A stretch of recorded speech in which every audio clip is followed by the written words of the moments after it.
아니야 여보 하나가 더 남았어 막 이러면서 우리 다시 해보자 다시 해보자 막 이러면서 더 끌어와 돈 막 이러면서 마이너스 70 몇 프로예요?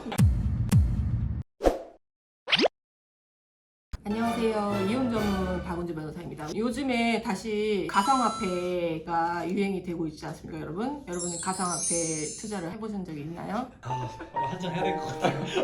비트코인, 주식 이런 투자가 실패로 끝났을 경우에 이게 이혼 사유에 해당할지 이혼하고 싶은데 어떨 것 같아요, 여러분? 된다 안 된다의 문제는 아닙니다. 그 속에 이제 들어가 봐야 돼요. 내부 사정에 대해서. 때는 2017년이죠. 2017년 여러분 기억하십니까? 비트코인 광풍이 불었던 그 시절에 12월에 거의 전 국민이 다 비트코인에 미쳐가지고 그래서 이제 저 들어갔죠 물론. 그래서 들어가서 지금 3년이 지난 시점에서 지금 몇 프로예요, 여러분?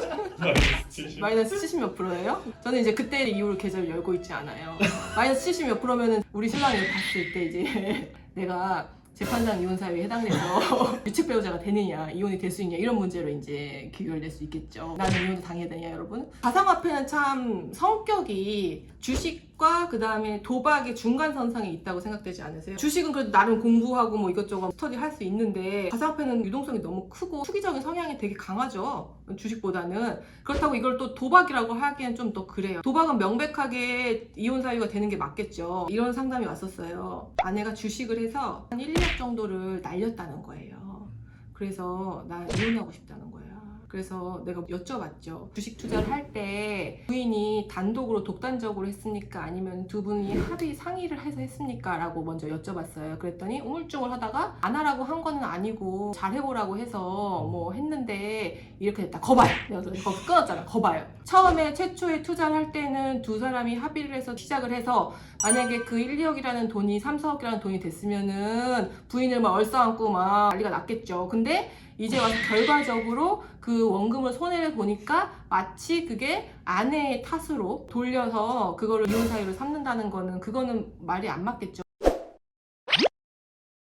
주식이나 비트코인이나 뭐 가상화폐 같은 투자 실패가 이혼 사유가 되는지 여부는요 여러 가지 정도로 따져봐야 되는데 그 중에 하나가 최초에 투자를 할 때 그 투자에 대해서 부부가 동의를 했는지, 일방이 독단적으로 하고서 나중에 나 이렇게 됐어요, 뭐 그지 됐어 이렇게 얘기를 했는지, 두 사람이 동의를 했으면은 나중에 그걸 투자를 실패했다고 해서 그거를 누구의 유책으로 삼고 재판상 이혼사로 삼거나 그렇게 하긴 힘들 거예요. 물론 이렇게는 될 수가 있습니다. 최초에는 동의를 했어. 둘이 같이 동의를 했는데 나중에 쪽박 차니까 서로의 잘못만 비난을 하면서 막 계속 싸워. 주식 실패 때문에 이제 결국에는 파국에 이르는 거야. 그래서 이제 더 이상 혼인관계를 유지할 수 없는 혼인 파탄에까지 이르렀다. 그러면은 이혼 사유가 되는 게 맞겠죠. 거기서 끝난 게 아니고 그 주식 투자에 대해서 서로의 잘잘못을 탓하면서 회복할 수 없을 정도로 관계가 굉장히 나빠졌을 때는 재판 이혼 사유에 해당될 수 있을 것 같아요. 그리고 또 하나는 가정경제의 규모랑 상관이 있는 거예요. 부부가 다 경제활동을 하면서 괜찮게 소득을 얻고 있다가 일방이 자기가 모은 돈 중에서 2, 3억을 비트코인이나 주식이나 이런 데 투자를 했다가 다 말아먹었어. 이랬을 때 말아먹었으나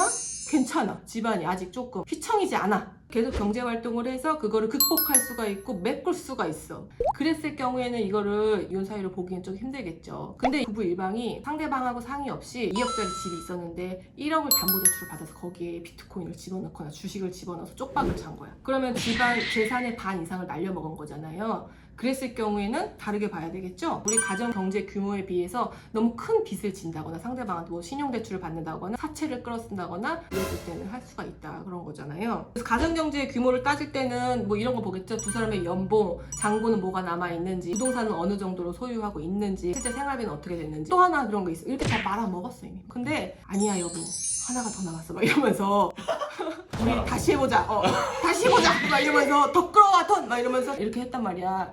이랬을 때는 지금 이거는 만신창이가 된 이제 가정 경제를 회복하려는 의지보다는 또 위력천금을 또 노려서 배우자가 싫어하는데도 아니야 여보 아직 이잖아 나 좋은 정보 있어 막 이러면서 또 들어간단 말이야. 회복의 가능성, 회복의 의지, 그렇게 말아먹은 사람의 태도 이런 것들을 봤을 때 부부간의 신뢰를 깨트리는 행동을 했고 회복의 의지가 없다. 혼인은 사실상 파탄났다. 뭐예요? 재판상 이혼 사유 중에 몇 호? 6호로 혼인관계를 계속하기 어려운 중대한 사유에 해당될 때라고 판단을 해서 혼인관계가 실질적으로 파탄이 났다. 그 책임은 무리하게 주식이나 가상화폐를 투자한 배우자에게 있다. 이러면서 재판상 이혼 사유에 해당돼서 이혼이 될 것 같아요. 나는 어떨 것 같아 지금? 마이너스 73%? 죽어버렸어요. 요즘에 다시 또 비트코인이 또 유행이 되고 있는데요. 기다리고 있습니다. 저도 경제활동 되게 회복의 의지가 굉장히 강해요 제가. 제 잘못을 인정하고 그렇기 때문에 나는 안 될 것이다. 존버. 여러분 존버. 오늘은요 가상화폐, 비트코인, 그 다음에 뭐 주식 투자가 재판상 이혼 사유에 해당될지 여부에 대해 살펴봤는데요. 케바케다. 모든 가정의 상황에 따라 다를 것 같아요. 최초에 투자를 할 때 그 투자에 대해서 부부가 동의를 했는지, 그 가정경제 규모가 어느 정도인지, 그거에 비해서 투자 금액과 실패 금액이 어느 정도였는지, 망했어 이미. 근데 그거에 대해서 회복 가능성이 있고 회복 의지가 있고 그 다음에 회복할 수 있는 상태인지 여부. 근데 이도저도 아니어서 결국에는 이 가상화폐나 주식의 투자 실패로 인해서 이 혼인관계가 완전히 다 파탄이 됐는지 그 여부를 이제 판단을 해야 된다는 거예요. 구체적인 상황은 변호사 상담이 필요할 것 같고요. 네. 오늘 영상이 유익하셨다면요 구독과 좋아요 눌러주세요. 안녕.